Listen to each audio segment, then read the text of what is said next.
So if we now begin to look at question 4.9, in the question it does say that on a vector diagram the arrows representing the forces would form a closed loop for the kite in the question. And it says that three forces act on the kite: the force from the wind, the weight of the kite, and the tension in the string. And it then goes on to tell us that the wind produces a horizontal force of 70 newtons. So I'm going to choose a scale of 1 centimetre is equal to 10 newtons, which means that 1 millimetre, which is 1/10 of this, is equal to 1/10 of that number, which is 1 newton. So on my scale here, 1 millimetre is equal to 1 newton. So the wind produces a horizontal force of 70 newtons. So I'm going to place my object over, let's have a think about this. I'm going to place my object down here, and I'll just pop it in that circle there. So the wind produces a horizontal force of 70 newtons. So I'm going to have that horizontal force acting in this direction. Now I've just picked this arbitrarily. It could have been in the opposite direction, but it's horizontal. So this is 1, 2, 3, 4, 5, 6, 7. 7 centimetres is 70 newtons. An upward force of 50 newtons acts on the kite. So this is an arrow pointing up, and that's 5 centimetres tall. So that goes to there. Just check that everything's in the right place. So this is the upwards force from the wind, 50 newtons, and a weight of 25 newtons. Now obviously weight is in the downwards direction, and this has to point straight down, and it's got to be 25 millimetres long, so it goes to that point there. So let's make sure these are properly lined up. There you go. So that's 25 newtons. And the question then says, find the tension in the string. Now the tension is not drawn on this diagram yet, and the way that we're going to find out the direction and the size of the tension is by doing what we did in this previous diagram. So if I just show you this that we did before, we had these three different forces acting on an object, and we realised that they form a closed loop when the object is in equilibrium. Well, we've got three forces already, and we need to add a fourth, tension, and that fourth arrow has to close the loop that these things produce. This closed loop idea, by the way, can be extended to any number of arrows.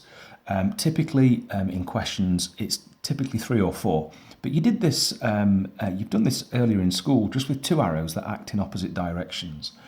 So, what we've got to do now is we've got to redraw this diagram, but with these arrows, top to tail. So let's call this arrow 1. Let's call this arrow 2. Let's call this arrow 3. Here is arrow 1. We've already got that one down. We now need to draw in arrow 2, beginning from the top of arrow 1. So this is a 5 centimetre line straight up. So that takes us to this point here. So this is now arrow 2, that's 50 newtons. And then arrow 3 is actually down, and it starts here, and it goes down 2.5 centimetres. So actually, it's going to end up, look where I've put that arrow, it's going to end up right there. So it's going to end up just there, like that. So it's just in that circle there. So the result of these 3 arrows, 1, 2 and 3, is across 7, up 5, down 2.5. So the question we have to ask is, how do we get from here back to here? And the simple answer is this. If we join these 2 points together, like so, remember though, in this direction, then this force here represents the tension. And in fact, that tension, if you were going to draw it properly, that tension would actually be pointing in this direction here. So you can imagine that there's a person somewhere down here kind of holding the kite string, and the string is providing a tension against the force of the wind and the weight. So we have to measure the length of the arrow. I'll start on 1, and I can read off that this is 10, 20, 30, 40, 50, 60, 70, 1, 2, 3, 74 millimetres. So 74 millimetres is equal to 74 newtons. Let's have a look at what the answer says. Just pop that out. And that is the right answer. So that's 74. Oops, move that up a bit. That's 74 newtons. Now the next part of the question then goes to ask at what angle, let me just open this up, what angle does the string make to the horizontal? Okay, so, well, the string, if you think about this carefully, the string is in this direction down here. Okay, so here's the string. So what angle does it make to the horizontal? Well, this is horizontal. And so the angle is this angle in here. Let's call that angle alpha. But that angle, you should know that the angle between these two straight lines here is the same here as here. Now we've already very, very carefully drawn these two lines out. So these are the two lines, in fact, that I'm going to use to measure the angle, not these, because I was a bit careless with those, but I was very careful with these two lines. So let's just pop the protractor in, being really careful to get everything nice and lined up.